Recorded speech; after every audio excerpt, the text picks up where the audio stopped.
Today we'll be looking into a simplex algorithm, and it is an iterative method for solving linear programming problem. And one of the advantages of simplex algorithm is that even many computers like programming languages which is used for solving linear programming problem uses only the simplex method because of its straightforwardness as well as its very quick in terms of reaching the optimal solution. So let's take a look at that. Before we begin simplex algorithm, so we'll recall our LPP formulation. For a maximization problem, we have got Ci, Xi, the summation of all these, coefficients of the decision variable followed by the decision variable. And if you have n numbers of decision variables, you have got xn from x1 to xn. So those are decision variables. And that will be our objective function, which is to maximize it.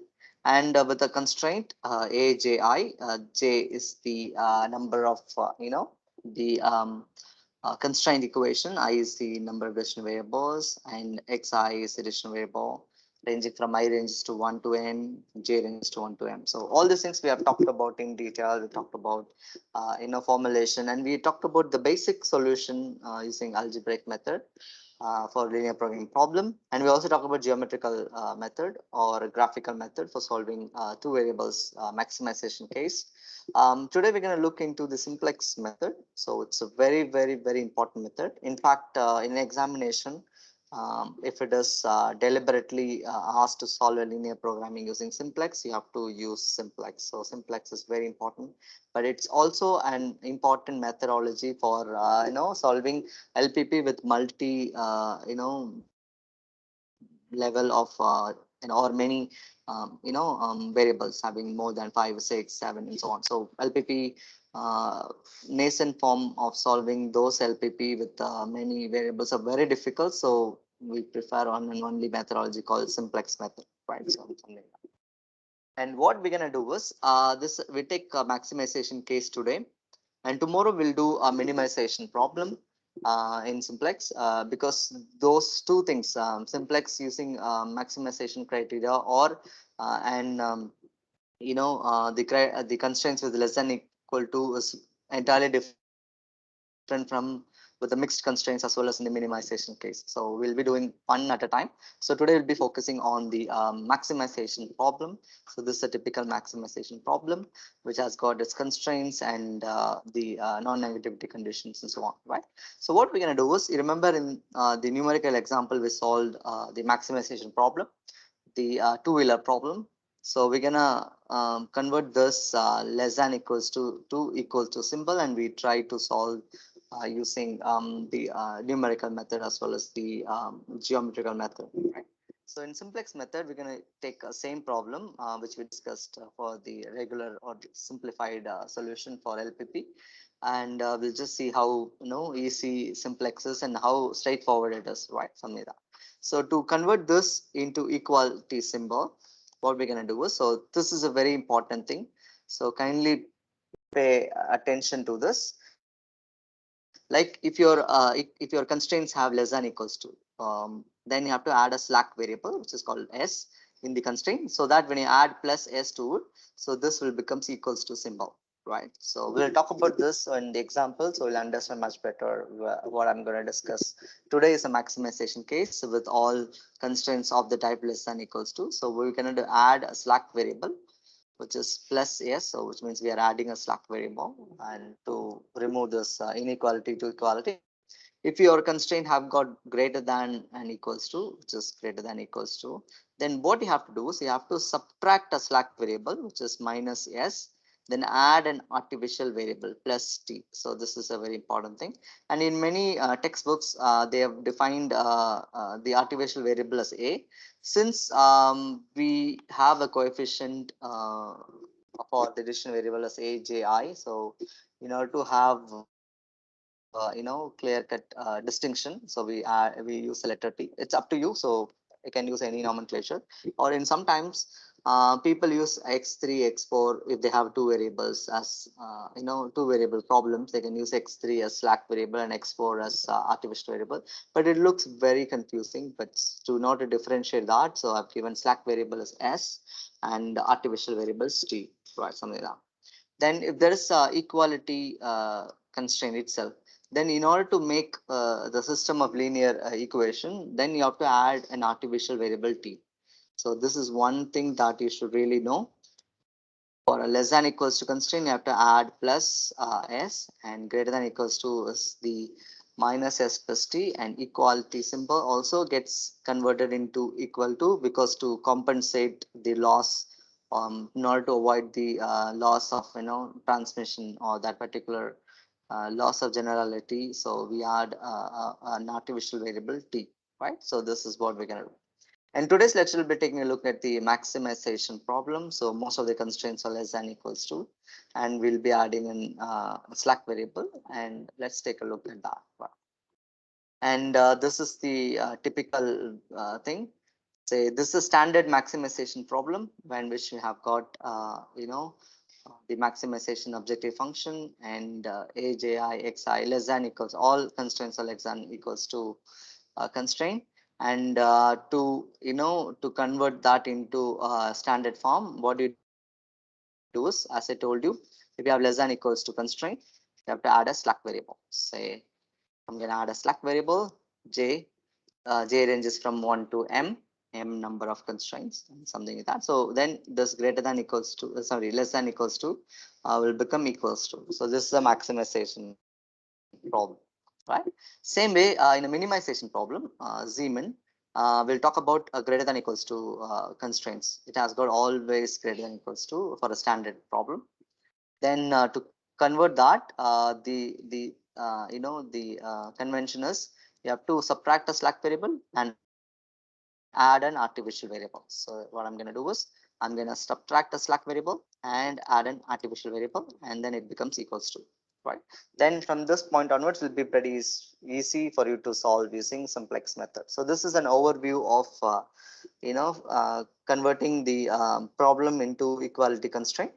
Then we'll look into the simplex method, right? So we'll look into enumeration process a little later. So that's a basic, fundamental building for simplex, for algebraic methods. What we're gonna focus today is the graphical, not graphical method, the tabular method, which is we use tabular form to find out the simplex, to perform simplex algorithm and to determine the optimal solution, right? So I'll just run through the summary now, right?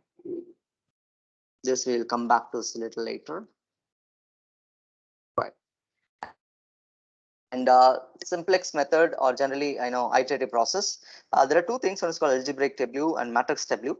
If you read many textbooks, they only talk about algebraic tableau. They've got the formulas. They have got confusing steps. So it'll be better we'll follow a simplified method or simplified procedure for solving simplex algorithm. I use matrix tableau, so this is one of the important thing that you should know. But you can use anything. So you can read some textbooks and you can perform algebraic tableau, but you'll appreciate the matrix tableau, which is kind of a very, very easy. And within one tabular column, you can find out you can find out the optimal solution, and you can perform many iterations and so on. So that's one of the key things, right? Say, remember in the previous, this is a typical matrix tableau. Tableau is just like tabular column with the values inputted. So this is the basic is the basic variable, or you can even call this basis, set of basic variables, when which all the positive terms are the basic variables, and which we set it to 0. Remember, while we solve algebraic method, we talked about basic variables are the one which yields the solution, whereas non-basic variables are one which set to 0, and remaining n minus m m minus m variables are solved, and then finally the optimum solution is achieved. So those kind of concepts is from algebraic thing, but I'll tell you how to do about in matrix form. So that's be very easy, right? Say for example, x addition variable 1 to n. This is a slack variable. In case if it is less than equals to or greater than equals to constraint, and for greater than equals to constraint, we also have additional constraints called artificial variable. Here I just put am, so we can even convert this to t1 to tm. Then you have to rename this nomenclature and something like that. But anyway, then Z, which is optimization, and Bj or B, right hand side coefficient, and finally the last row will be 0. And these are called indicators till this thing, till except this Z and B column, all the things are called indicators. I'll tell you the significance of those indicators while we do actually the simplex method, right? Say this is a matrix W, so we'll be using to solve the linear programming problem, right? Say the first thing which we do today is the maximization problem, which is pretty much the problem which we did using the general convention. Maybe in class 2 or class 3 we talked about this, and we are revisiting the problem. Same, an automotive company manufactures two types of two-wheelers, TW50 and TW60, and it has to know that both the two-wheeler has to go through assembly department and also finishing department. But TW50 takes on 4 hours in assembly and 2 hours in finishing, whereas TW60 takes 3 hours in assembly and 3 hours in finishing. And maximum possible time in finishing department is 2 and 6.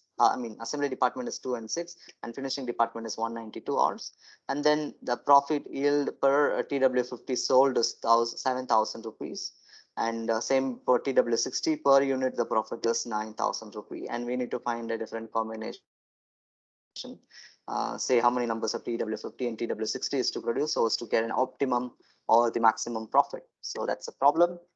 And first what you do is you make that key decisions. X1 corresponds to number of TW50 and X2 corresponds to number of TW60. Then we have got this table in which we have put in all the elements, coefficients. Can even call this as a coefficient matrix or something like that. Then the limitations of assembly, the maximum hour of assembly, maximum hour of finishing is given. So this is basically an overview of what we have done in the previous, lectures. So first, what you do is you provide the key area, then tabulate it, and then you found the objective function. You formulate the objective function by Z max equals to C1 X1. Since it's a two variable, X1 and X2, so we have got C1 X1 plus C2 X2. C1 is 7,000. So it's a profit for X1, which is TW50, and profit for TW60 is 9,000. So 9,000 X2. So up to this is equation 1 or the objective function. Then the linear constraint. So we have got 4x1 plus 3x2. So 4 TW50 and 3 TW60. The maximum assembly constraint is maximum hour possible is 216, or something like that. Then 2 times x1 plus 3 times x2 is less than equals to 192. So here the constraint is less than equals to, since it's a maximum time, so you cannot exceed that particular period. So assembly does not function more than 2 and 6 hours or something like that. So that's the basic logic.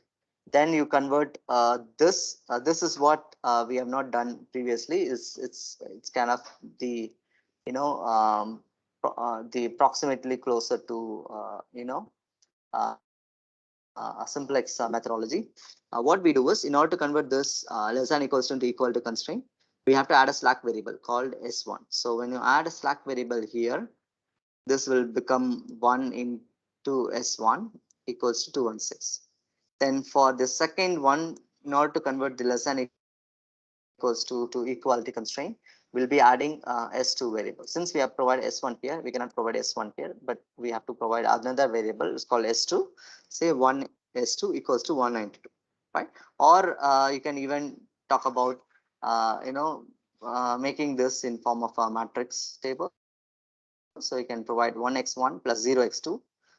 Here you can even provide 0x1 plus S1 plus 1x2, as simple as that. Both are the same meaning, plus 0 Z max. So the significance of providing 0 Z max, I'll tell you a little bit later. But as of now, understand this is equation number 4 and this is equation number 5. Right. So what we have done is we have converted this less than equals to into equality constraints. Right. So 0 into anything has no meaning. So this, when you simplify this, it will become this thing. So that's why it's not a very any different thing, but the same thing, but in a different convention we have written, right? So understand that.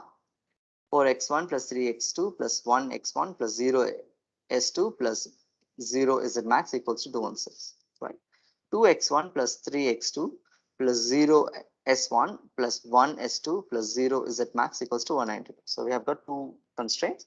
Then we will be rearranging our equation 1. That's our objective function. Z max equals to 7000 x1 plus 9000 x2. Like this, we will be converting equation 1 into this form, right? So we'll put Z max equal to 7000 x1 plus 9000 x2, and very importantly you have to add the slack variables here, say 0 into s1 plus 0 into s2. So that's pretty much the same, but this is how we rearrange it, or we modify the equation 1.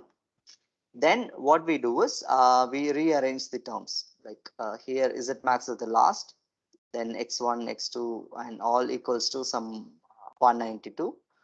So we'll be equating this to 0, or we'll get 0 because right hand side for this is 0. Say Z max, we'll bring all these terms like 7000 9000 zeros to the other side of Z max, then that will become equals to 0. That is how it is, we have rearranged that. And finally we will move Z max at the right hand side to match this. Say the first one will be x1, so coefficient of x1 is minus 7000, and here it is x2, the coefficient of x2 is minus 9000. You can put plus minus 9000 because it makes the same, right? Then plus or minus 0 does not make any difference, so I'll put plus 0 s1 for mapping the s1, and 0 s2 for mapping s2, plus 1 into z max. So it's just in z max, so the coefficient is 1 here. So here it is 0, so we need to emphasize the fact that here it is 1 and equals to 0. The right hand side of the objective function is 0. So we have got equation 4, we have got equation 5, and we have got equation 6. Next, what we're gonna do is, it's a very important step here. We have to formulate the simplex table. So far we have only rearranged the constraints and as well as the objective function, and this is where we will be focusing on the simplex table or table formulation, something like that. Right. So what we're gonna do is we're gonna put equation 4, which is the first. I'll just talk about this little later. Basis, and we will be focusing on this thing. This is our first fourth equation, when which 4x1, 3x2, 1s1, 0s2, and z max is 0 and b is 2 and 6. Say this equation, equation 4. I've got 4, 3, 1, 0, 0, and 2, 1, 6. And here it is, right? Something like that. And similarly, s2. I'll come back to this basic later. Equation 5, which is 2x1 plus 3x2 plus 0s1 plus 1s2 plus 0 z max equals to 192, which is the right hand side. And same way, 2x1 3 0 1 0 equals to 192, right? Something like that. Next will be equation 1. This equation 6, which is a modified form of equation 1. Then for x1 it is minus 7000, and x2 is minus 9000, and s1 s2 z max is 1 here, and right hand coefficient is 0.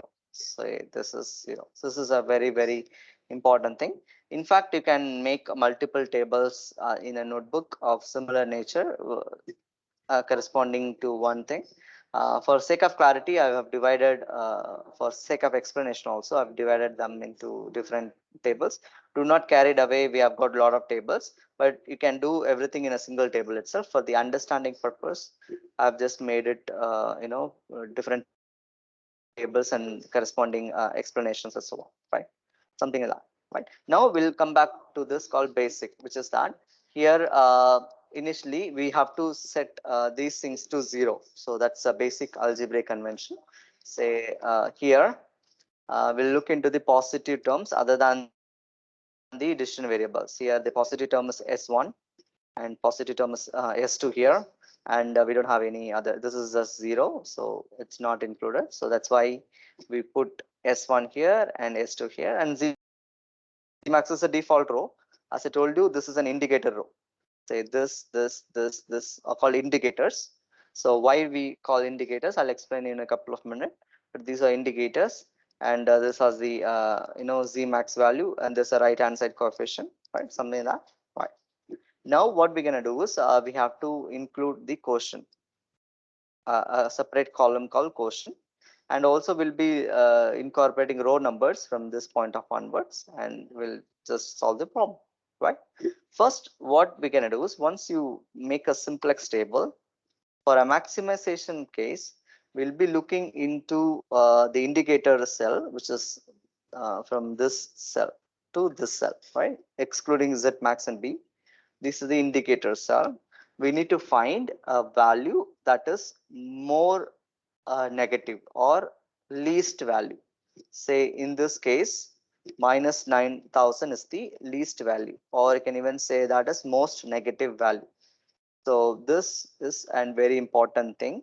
So this is an indication that this particular column corresponding to the most negative value, it's considered to be the entering column or the pivot column. You can call that to be a key column, or this particular variable, since it is minus 9,000. So the particular column is called key column or pivot column, and then the variable heads that particular column, the header for that particular column, check that, and that variable is called entering variable. Remember that, I repeat, in the initial instance we'll find the most negative value, and among the most negative value, the most negative value is selected, and that particular column is called key column or pivot column, so whichever you like it. And then the header, the decision variable corresponds to that column. X2 here is the entering variable. I'll tell you what you mean by entering variable, but as of now, understand that is called entering variable or arrival variable. So you can call anything, right? Let's call entering variable. Once you find that, then what we do is we will find the quotient, right? So quotient is calculated by that value of B divided by elements in the key column. Say, I repeat, quotient equals to that right hand side coefficient divided by the key column values. I'll repeat, quotient is calculated by dividing the right hand side coefficient with the corresponding key column values, right? Something like that, right? This is our key column. I have highlighted in red, and it is the entering variable. Next we will find Q. For that we need to put row number. We'll put row numbers like row number 1, 2, 3, and so on, right? Now we will find the quotient. Quotient, how do we find quotient? Is 206 divided by 3, which is 72, right? So I repeat, 206 divided by 3 is 72, right? Then 192, so that's a RHS value. 192 divided by 3, which is 64, right? This is 64. Then 0 divided by minus 9,000, which is nothing but 0, right? So we have filled in the quotient value. Remember that in the first instance, we find the most negative value.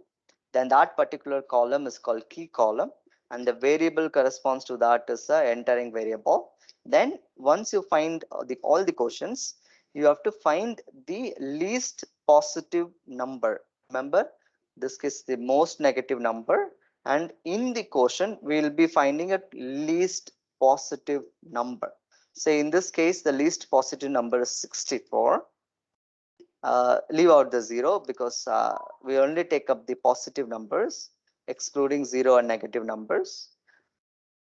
So the least positive number is 64, and that column, that row, I beg your pardon, that row is called the key row or pivot row. So first we'll find column, key column, and then we'll find the quotient by dividing the B with the key column entries. Then the least positive thing, we call it key row. In this case, you remember I've just put blue colored stuff for the rows, and that will be our key row. Why do we find out key rows? That this entering variable will will be entered into this particular thing. Remember, we start with S1 and S2. This is a key column. Then we have found out key row. Then this S2 will replace this S1. S1 will be go out of the basic, which is that will become a non-basic variable. Then S2 will become basic. Basic is the one which yields the solution, right? Something like that. So this S2 now becomes X2. Now this becomes X2, and the point of intersection of the key column and key row. Here the key column is this one, and key row is this one. The point which is in a common with the key column and key row is called pivot. So pivotal entry or pivotal pivotal entry, or in short, you can call this to be pivot. So it has a meaning, right? So we'll talk about that a little later. But understand that this is a pivot, which is the integration of key columns and key row. How do we select key rows? That we have taken the least positive number, something like that, right? Then this is this is just a preliminary step in simplex. Next step is the initial formulation. We'll be performing elementary row operation. Since it's a matrix method, we use Gauss-Jordan complete elimination method, but you don't have to worry about that. So I'll try to teach that within the example itself. I mean, within this maximization case, within the simplex table itself, right? Say. So what we need to do is, first step, we need to make the pivotal entry to be 1. Remember the pivotal entry to be 1, and all the other elements in the key column to be 0. In a Gauss-Jordan elimination process, we make the pivot element to be 1, and all the rows, I mean all the elements in the key column should be 0 other than the pivot. Other than the pivot, all the other elements in the key column should be 0. So that's our iteration. So once you do that, then you'll yield the solution at this thing itself. That's one of the beauty of simplex method, right? All right. Now what we're going to do is, how do we make this 3 to be 1? If we divide this row, entire row by 3. So when we divide entire row by 3, we will get this pivot element to be 1. So that's our first step. So converting the pivot element to be 1. Say 3 divided by 3. We are dividing the entire row by 3, not only the pivot. We are dividing the entire row by 3. So row 2 equals to 1 by 3 row 2, which is nothing but I'm dividing the row 2 by 3, right? Say 2 divided by 3, 3 divided by 3, 0 divided by 3, 1 divided by 3, 0 divided by 3, 192 divided by 3. So this is the first iteration, right? First, in the first iteration, first step, right? Next, what you have to do is converting all entries other than the pivot in the entry other than the pivot to be 0, right? So how do we go about in doing it is a little tricky. So I'll explain this with this. I'll explain you with this table, right? So I can zoom a bit here.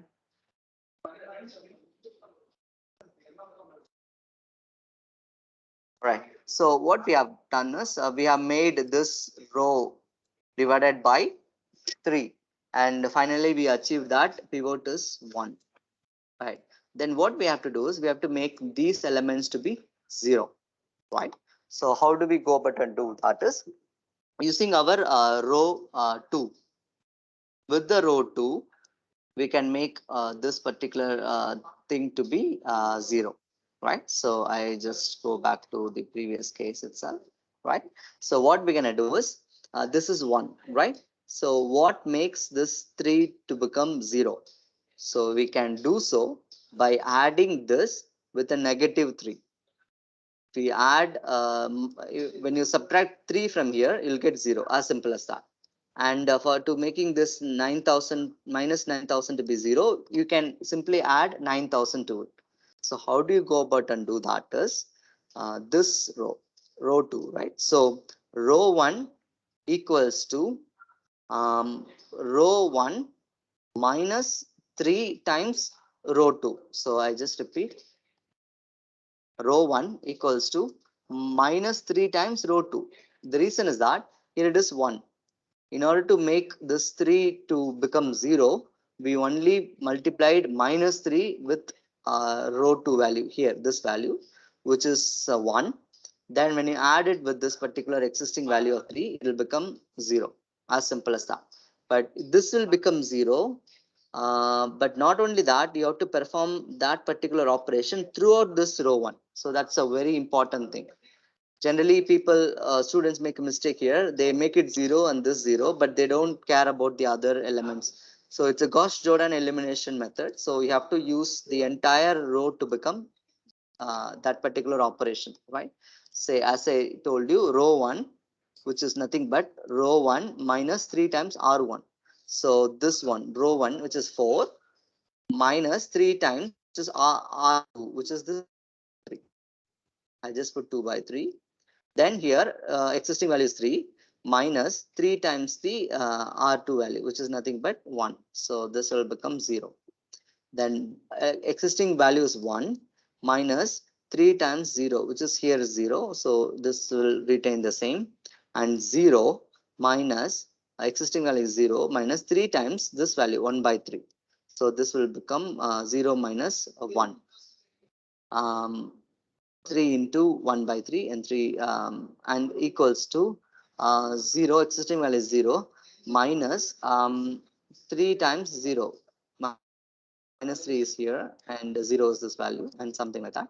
And take a look at this 216 existing value minus 3 times 64, this particular 64. Right. So once you make that, we have got 2. When you solve this, it becomes 2. 4 minus 2 is 2. Then this will become 0 and 1 minus 0 is 1. And this is particularly 0. I think it has some error or something like that. All right. All right. So next will be 0 minus 3 into 0 is 0. And followed by 216 minus 3 into 64 is 24. Something like that. I think this is minus 1. It's fine. Just make a note of that. Right. Then we'll be looking into the row number 3. So we have successfully made this to be 0. Now it's time to make this to be 0, right? So as I told you, existing value is minus 9,000. Existing value is minus 9,000. In order to make that to become 0, we need to add 9,000 with the row 2, which is, since it is 1. So 9,000 plus this value will become 0. So in order to do that, 9,000 into R2 plus this thing. So which means that R3 equals to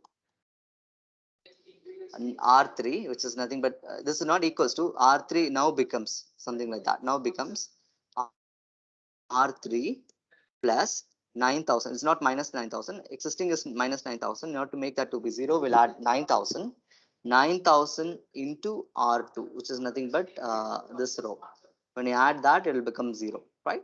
And same way, minus 7,000 plus 9,000 into 2 by 3, this one, minus 9,000 plus 9,000 into 1, 0, existing 0, plus 9,000 into 0, then 0 plus 9,000 into 1 by 3, plus 1 plus 9,000 into 0, plus 0, existing is 0. And take a look at this, existing is 0, plus 9,000 into this thing, 64, I guess. Yeah, 64. That will become this thing. And finally, you'll have this table, right?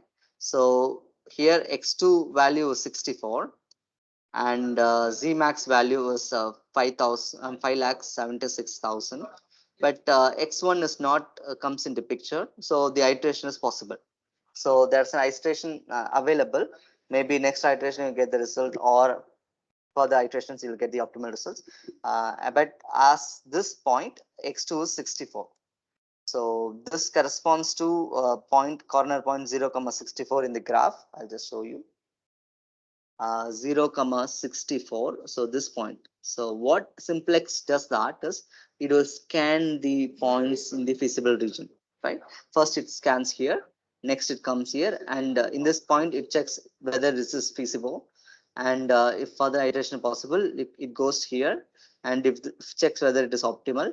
If it is optimal, it terminates here. Otherwise, it looks into the other thing, so that it is just an iterative process. So at one point it will terminate. So that's basically the thing. I'll go back to that.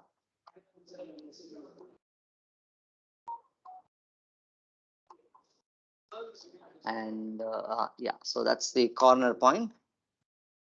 So at this stage, we have got this particular thing, right? So and hence further iteration is possible, right? Since one of the indicators is negative value, so which means that we have got an further iteration is possible, right? So if all the values, if the all the values becomes positive and zero or non-negative, then the iteration stops. The simplex algorithm terminates, and then particular value is our optimal solution.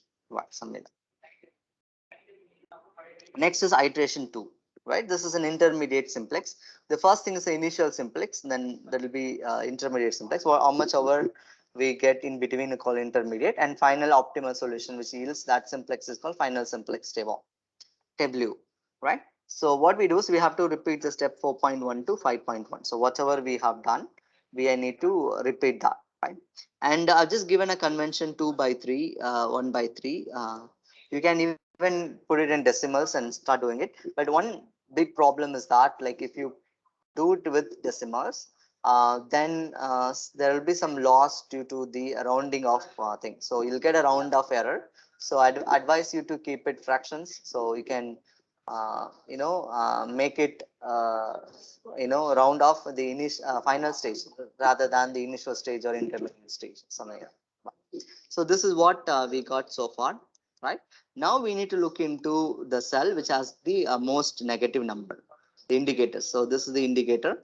So among this, the cell that has got more negative values, minus 1000, and that particular column is called key column. And in that key column, we have got 2 by 3 and minus 1000. So we will be finding quotient, which is nothing but b divided by the key column values. Here in the previous case, we got the key column to be this, and in this case we have got the key column to be x1. So the x1 will be our entering variable. Let's take a look at that in detail. We'll calculate the quotient here. Say 24 divided by 2, which is 12, and 64 divided by 2 by 3, which is 96, and 5,76,000 divided by minus 1000, which is nothing but minus 576. Among this, we need to find a cell which has got the least positive value. Say the least positive value out of this 12 and 96 is 12, and that particular row is called the pivot row or key row. Remember, we find key column, then we have to find key row. And remember this, the point of intersection of the key column and key row is called pivot. Here the pivot is 2. In the previous case, we have got pivot as 3, and we had converted that to 1, and now it is 2. So this is 3, and we have made it 1. Then finally all other things as 0. But in the second iteration, we have got the pivot elements to be 2. Here it is 2, and remember, this is the entering column or entering variable, which is x1, and this is the leaving variable. So s1 has now becomes x1. Do not think s1 will always replace x1. It will be depending upon the convention, right? So this is in this case x1. So the s1 gets replaced by x1 since it's a entering column or the key column, right? And then what next step is, we have to make this to be 1, pivot element to be 1. So how do we go about and do it is, we divide r1, the entire row 1, by 2. So when you divide entire row 1 by 2, you will have got this to be 1. Say this will be our key row, right? Then using the pivot element, we need to make the x3, x2, and this particular values in the what do you call the key. Remember, this is not the key column, so there's some confusion here. This is x1, this will be our key column. So we need to really look into these things to become 0, right? So since we have got 1, what makes 2 by 3 become 0? When we add minus 2 by 3 with the pivot element, right? So that will becomes the same thing. So which means that R2, which takes up the form R2 minus 2 by 3 R1. When you add a negative 2 by 3, and since the R1 for pivot here it is 1, so it is as simple as minusing 2 by 3, right? And the procedure repeats, minus 2 by 3 of this thing, minus 2 by 3 of 1 by 2, and minus 2 by 3 of 0, and minus 2 by 3 of 0, and minus 2 by 3 of 12.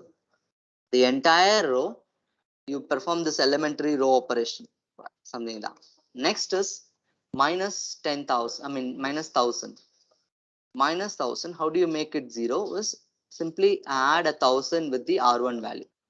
It is as simple as that. Add 1,000 here and 1, that will become minus 1,000 into 1.